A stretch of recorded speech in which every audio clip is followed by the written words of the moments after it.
Alright guys, so this was just like a really weird build that I kind of like theorized. I'm going to go ahead and tell you guys now, in order for this build to actually work and function, you do need a Harlequin crest, because you cheat in so many abilities without actually putting skill points into them. I guess you could make a version of the build without Shaco, but it wouldn't, I don't know, the build itself already struggles just a little bit, but it's really fun.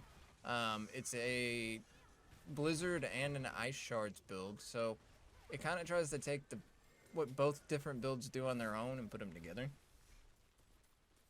But let's get over to it. All right, so the build tries to do what it, like most of the Blizzard builds do with X-Files, but it also tries to do Ice Shards for like single target DPSing, so that's where this is kind of coming into play, trying to mix the two together. The worst part about this build is you don't use any kind of defensive aspects. You just kind of rely on barriers and not getting hit and damage reduction without armor.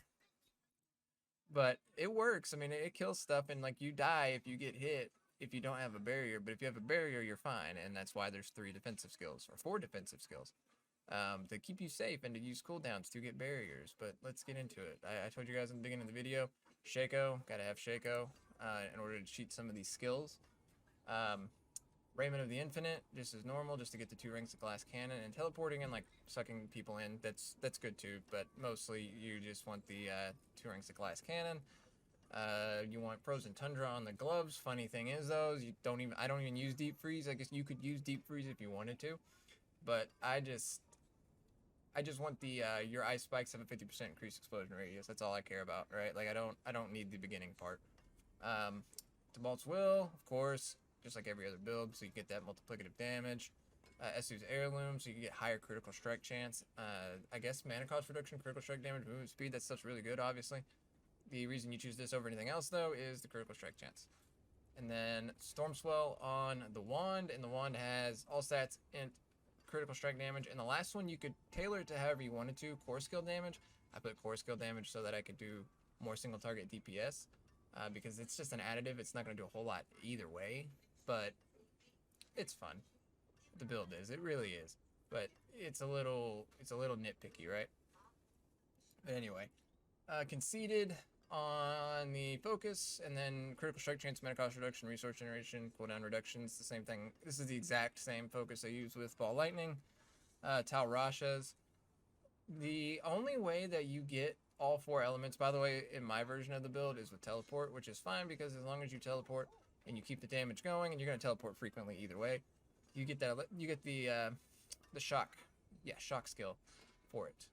But other than that, you get the poison from the infection, vampiric power. That's normal. That's how everybody gets the poison, and then fire and ice.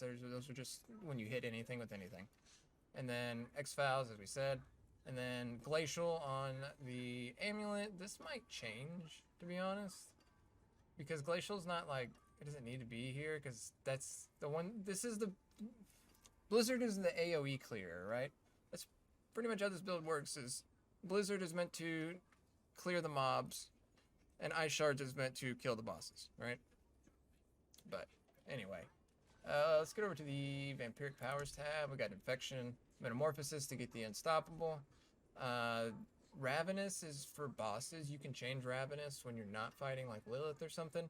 Ravenous just helps you get that attack speed so you can do more damage quicker, things like that. Prey on the Weak for the extra damage. And then a Cursed Touch. So a Cursed Touch will, essentially because of Blizzard, it will make everything vulnerable all the time. Easy as can be. Blizzard has like a 50% lucky hit chance, or 46% lucky hit chance in this build, so like it'll happen. And then also the ticks from the Firebolt enchantment, right? Alright, over on the skill tree we have 1 into Firebolt, and then Enhanced Firebolt just to get down here to the core skills. Core skills we have 1 into Frozen Orb, and then over here to Destructive Frozen Orb. That's the other enchantment I chose to use. It just makes it where you restore mana pretty much, and then do some damage with Frozen Orb. We go to Ice Shards. Ice Shards has 1 into Enhanced Ice Shards, so it can ricochet, but it doesn't. These 2 don't really matter. I mean, frozen enemies, that's cool and all.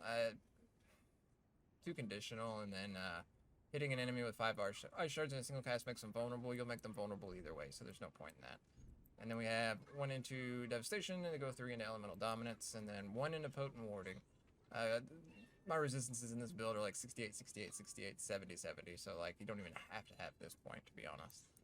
Come down here, 1 point into Teleport, and then into Shimmering Teleport. So this is where the build starts to do like Shaco stuff. I use Flame Shield, I use Ice Armor, and I use Frost Nova, but I don't have any points into them. I just use them for their base, like 4 out of 5 upgrade.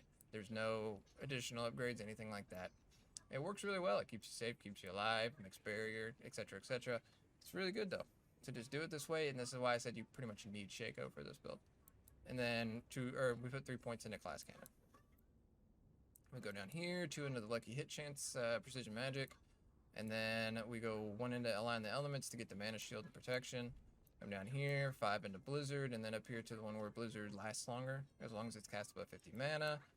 And then that's it there. Come down here, we have all of the Permafrost, Hoarfrost, Frigid Breeze, and Icy Touch. 3 into Fiery Surge for really good mana regeneration, and then lastly, Avalanche. We're gonna go over to Paragon and Elementalist in the beginner board. Over here, this is Icefall, and we have Stalagmite in here. This is one that, like, I don't know, because Stalagmite might not really belong here. I don't know. I put enough points to get all of the intelligence nodes, though, so that your AoE is a little bit better. And we come up here, damage to Chilled, and all the non-physical damage here. Come up here, Keeper of the Winter, and the damage reduction from Chilled next to it.